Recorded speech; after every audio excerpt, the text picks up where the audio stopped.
RCN. Le son de la différence.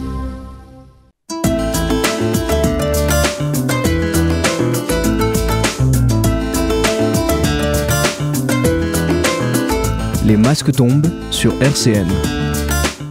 Bonjour à tous et bienvenue dans Les Masques tombent, l'émission où on parle de culture et de vie associative dans la métropole du Grand Nancy. Vous pouvez nous retrouver en vidéo sur YouTube et en podcast sur le site de la radio www.rcn-radio.org. Aujourd'hui, je reçois Denis Bourquin et Gérard Crozier qui viennent nous parler de l'association Connaissance et Renaissance de la basilique de Saint-Nicolas-de-Port. RCN, Les masques tombent, Elisa Gautron. Bonjour. Bonjour.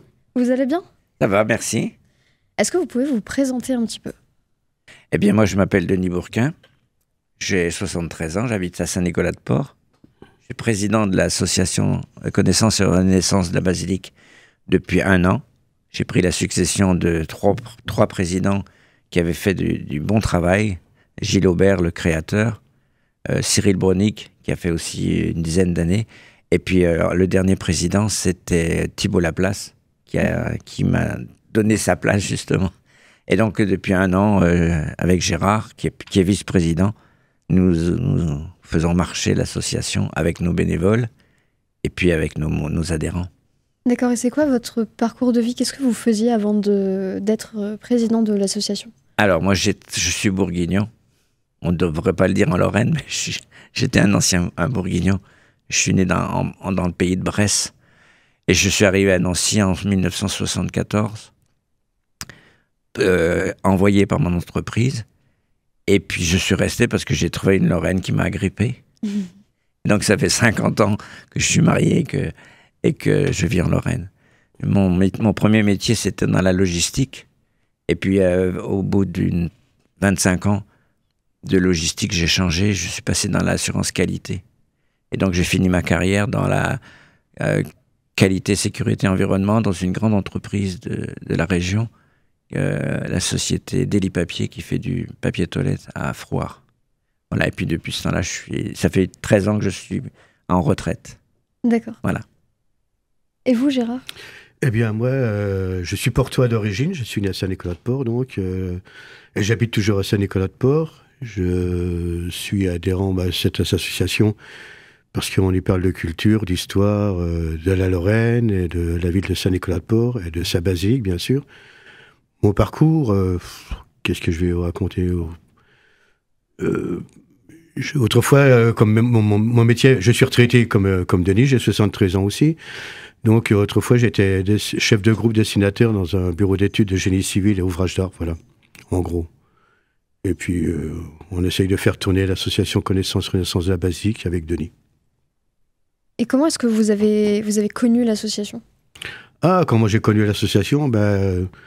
Comme tout bon portois, on doit connaître l'association Connaissance Renaissance de la Basilique, d'autant plus que moi j'habitais à côté de l'église, rue des Fonds, et que j'habite toujours derrière l'église, maintenant ruelle Brutschou. Donc moi j'ai passé ma vie dans cette église, pratiquement, comme me disent certains, je suis né dans l'église. Donc j'ai été baptisé dans l'église, je me suis marié dans l'église, j'ai fait mes communions dans l'église, enfin tout dans cette église. Donc il était normal pour moi de pouvoir faire au moins quelque chose pour cet édifice, quoi, voilà. Et qu'est-ce qui vous plaît particulièrement dans cette église ? Oh, il y a beaucoup de choses qui me plaisent, hein. L'histoire déjà, pourquoi il y a cette église-là, ici à Saint-Nicolas-de-Port, au milieu de la Lorraine, perdue au milieu de la Lorraine, son architecture, ses caractéristiques particulières, qu'est-ce qu'on peut dire encore ? Elle est perdue au milieu d'un tissu urbaniste assez particulier. Donc non, il y a beaucoup de choses à raconter, voilà. Et vous, Denis, comment est-ce que vous avez connu l'association ? Eh bien, j'ai connu l'association parce que, comme Gérard, je vivais à Saint-Nicolas, puis j'aimais bien de faire des visites. Dans les entreprises où je travaillais, je faisais souvent visiter l'usine. Puis je dis, tiens, je veux reporter ce que j'ai appris en faisant visiter les scolaires qui venaient visiter l'usine. J'ai dit, tiens, je vais le reporter sur la basilique. Et c'est comme ça que je suis devenu guide dans la basilique. Donc moi, je fais des visites en 3 langues, en anglais, en espagnol et en italien. Et aussi en français, bien sûr. Et puis ça m'a plu. Je suis rentré comme Gérard au conseil d'administration.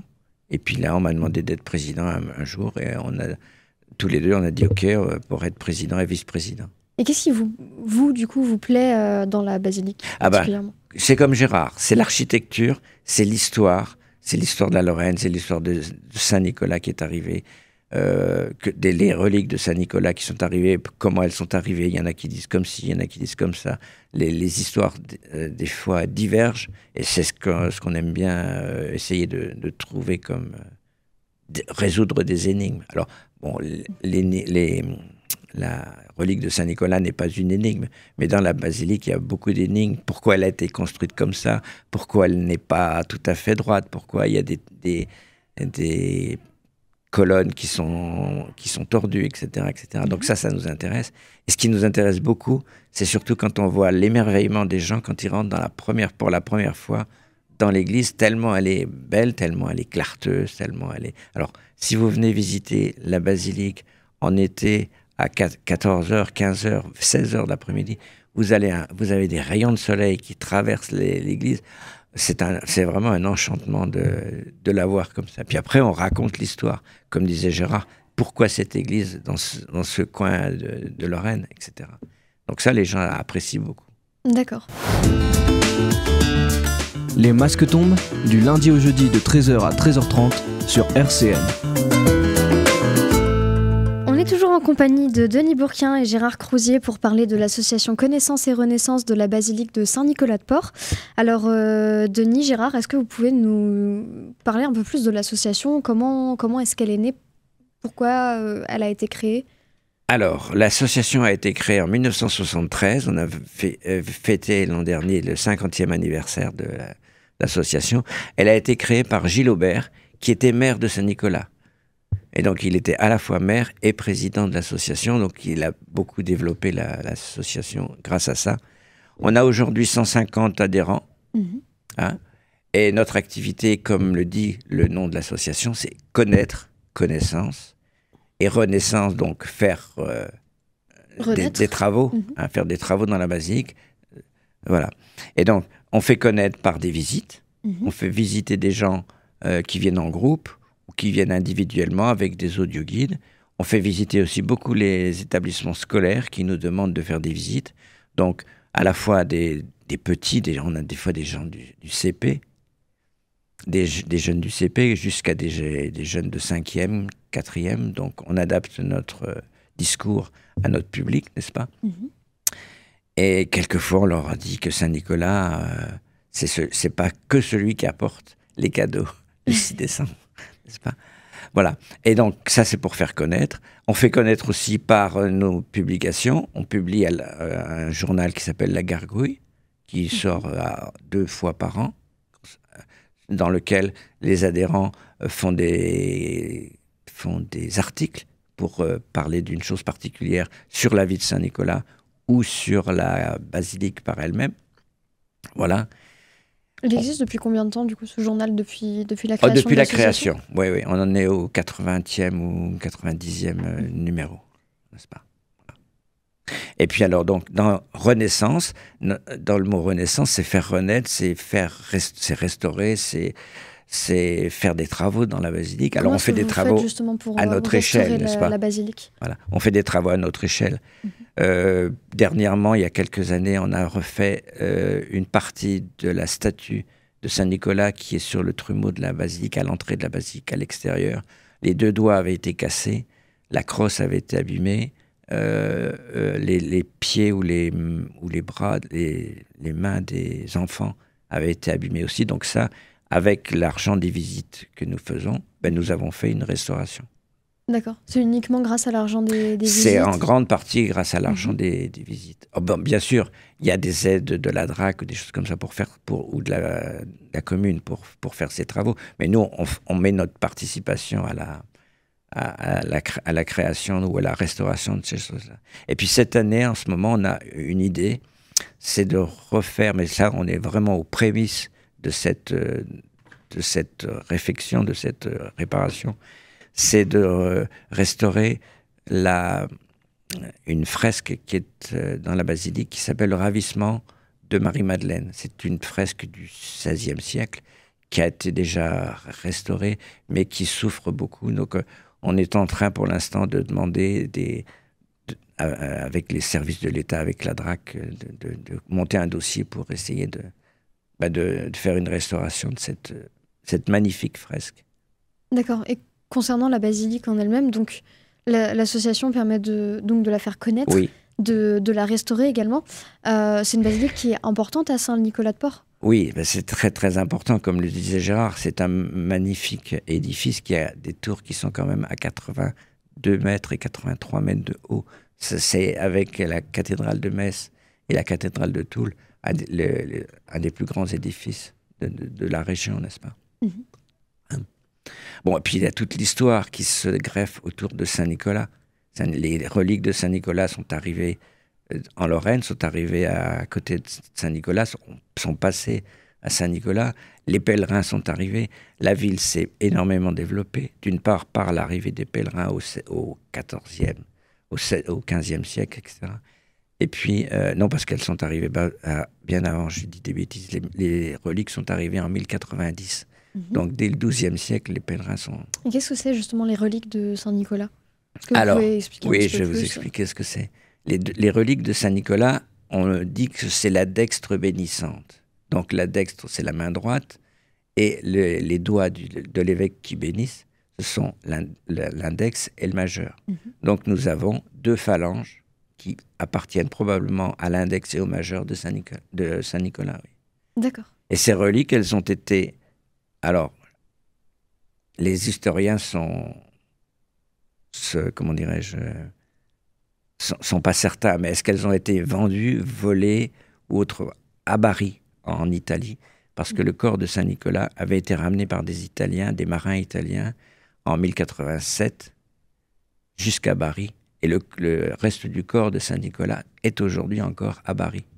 D'accord. Et ces phalanges, ces reliques, elles sont visibles aujourd'hui à la basilique? Et donc c'est un chevalier lorrain qui les a prises à Bari, comme je vous disais, soit volées, soit achetées, qui les a ramenées en Lorraine. Et elles sont effectivement dans le trésor qu'on fait visiter aux gens qui viennent là. D'accord. Qu'est-ce que vous faites visiter justement dans la basilique? Alors, nous faisons visiter toute la basilique, donc la nef, les extérieurs, et puis pour un autre type de visite, on fait visiter les tours. D'accord. On a deux types de visites, la nef, intérieure et extérieure, et puis les tours. Et donc ça, on les fait visiter à toute l'année. Il suffit que les gens se mettent en groupe et fassent une demande de visite. Comment on peut les faire, ces demandes de visite? Alors, ces demandes de visite, on les fait en téléphonant à notre secrétariat. Ou alors en mettant un mot sur notre site internet. Voilà. D'accord. Et comment ça se passe du coup pour les visites? Est-ce que c'est un certain tarif? Alors, une les durée, visites, un guide? Oui, les visites sont à 5 € par personne. Les visites des tours, elles, sont à 8 €. D'accord. Et donc, on prend on s'inscrit et puis on fait la visite aux jours qui sont déterminés par l'association. Est-ce qu'il y a un guide pour faire la visite? Alors nous, Gérard et moi, et nous sommes une dizaine de guides, donc on fait faire ces visites effectivement. Donc on décrit la construction de la basilique, le pourquoi de la basilique, le rite de Saint-Nicolas, la bataille de Nancy aussi qui est à l'origine de la création de cette grande basilique en 1477. Donc là, on a une partie historique qui est assez importante. Donc on a trois parties finalement. Une partie historique, l'histoire de la Lorraine, une partie architecturale, quelle est l'architecture de ce bâtiment, et puis une partie consacrée au culte de Saint-Nicolas. Ce sont les trois grands thèmes que l'on développe dans les visites. D'accord. Et combien de temps ça dure à peu près une visite Ça de dure la basilique? entre 1 heure et 1h30. Et quand on est loquace et quand on a des gens qui sont très intéressés, quelquefois ça peut durer 2 heures. D'accord. Voilà. Et donc pour les visites, vous ne proposez pas seulement des simples visites pour ceux qui viennent, il y a aussi d'autres types de visites qui sont organisées? On a aussi, pour les gens qui viennent en solo, on a des audio-guides. Donc quand un guide n'est pas disponible ou que les gens sont à 1 ou 2 personnes. On ne peut pas faire venir un guide pour 2 personnes. Donc, on leur prête un audio guide. Et on est en train justement de les refaire, ces audio guides, parce qu'on a une grosse demande. Et donc, on va les faire en anglais et également en allemand. D'accord.